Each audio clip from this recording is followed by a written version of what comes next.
there's one thing I've learned about Umkhonto we Sizwe party is that when there is smoke, there is certainly fire. Well, according to the IOL article, MKP insiders have urged President Zuma to act against their chief whip, Colleen Makhubela, as she faces serious allegations after failing Parliament's Intelligence Portfolio Committee vetting process there in Parliament.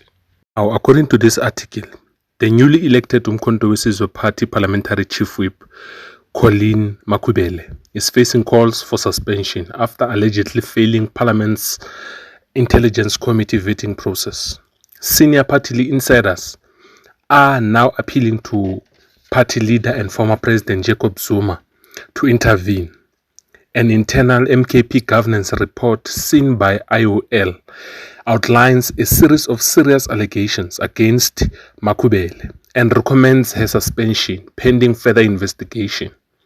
According to the report, Makhubela, 1, failed the vetting process required to serve on the Parliament's Intelligence Committee.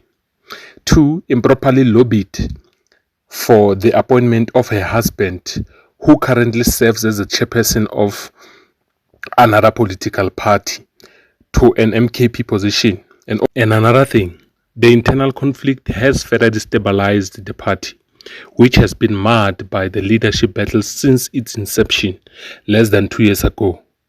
Makhubela was appointed to her current role in May following the removal of her predecessor, Mzonele Manyi, who previously served as the Zuma spokesperson.